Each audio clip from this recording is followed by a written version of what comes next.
Hello everyone, I hope all are feeling well. जो भी जाओगे बढ़िया होंगे।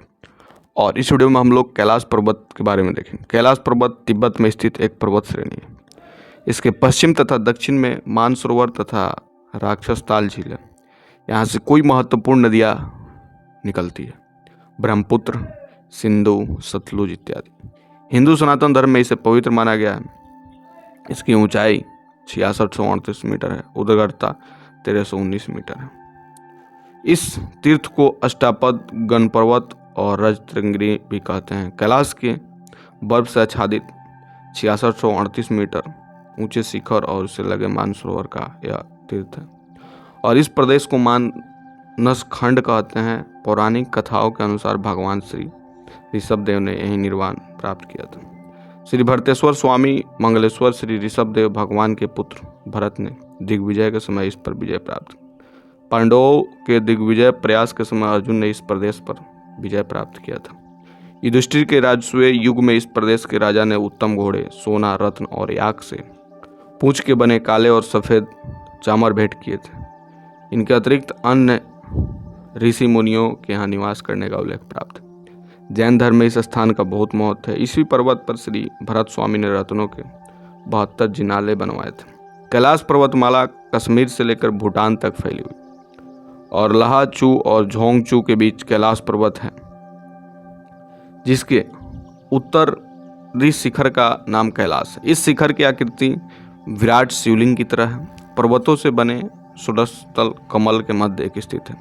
यह सदैव बर्फ से आच्छादित रहता है। इसकी परिक्रमा का महत्व कहा गया है।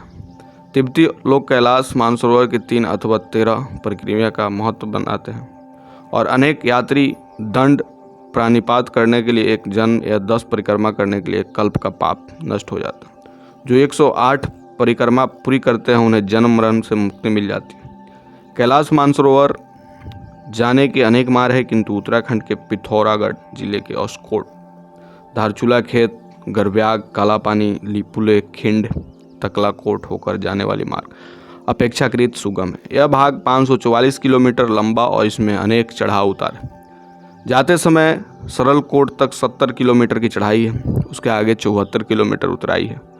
मार्ग में अनेक धर्मशाला और आश्रम हैं जहां यात्रियों को ठहरने की सुविधा प्राप्त है। गोरिंग में आगे की यात्रा के नियमित याक, खच्चर, कूले आदि मिलते हैं। तकलाकोट तिब्बत स्थित पहला ग्राम है जहां प्रति वर्ष ज्येष्ठ से कार्तिक तक बड़ा बाजार लगता है। तकलाकोट से तारचेन जाने के मार्ग में मानसरोवर पड़ता है। कैलाश की प्रक्रिया तारचेन से आरंभ होकर वहीं समाप्त होती है।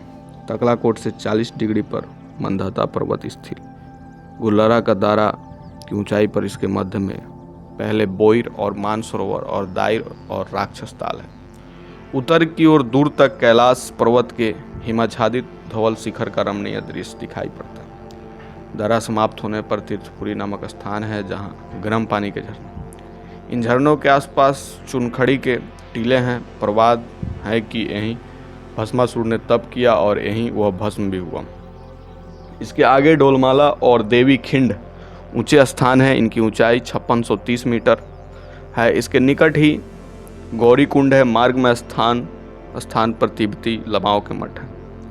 यात्रा में सामान्यतः 2 मास लगते हैं और बरसात आरंभ होने से पूर्व ज्येष्ठ मास के अंत तक यात्री अल्मोड़ा लौट जाते हैं। इस प्रदेश में एक सुशासित वनस्पति होती है जिसे कैलाश धूप कहते हैं। लोग उसे प्रसाद स्वरूप लाते हैं। कैलाश पर्वत को भगवान शिव का घर कहा गया है। वहाँ बर्फ ही बर्फ है। भोलेनाथ शंभु अनजान तप में लीन, शालीनता से शांत, निश्चल अघोल धारण किए हुए एकत तप में लीन है। धर्म व शास्त्रों में उनका वर्णन प्राप्त, अन्यथा शिव एक आकार है जो इस संपदा का व प्रकृति के व हर जीव के आत्मा स्वरूप ब्रह्म है। क्योंकि हम अभी यहीं की जानते हैं, शिव का अघोर रूप वैराग एवं गृहस्थ का संपूर्ण मेल है जिसे शिव व शक्ति कहते हैं। कैलाश पर्वत भगवान शिव एवं भगवान आदित्यनाथ के कारण ही संसार के सबसे पावन स्थानों में है।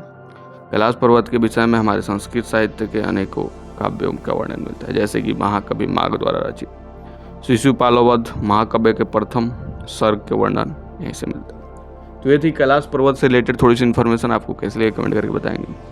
जल्दी मिलते हैं आपसे नेक्स्ट वीडियो में, तब तक के लिए बाय बाय।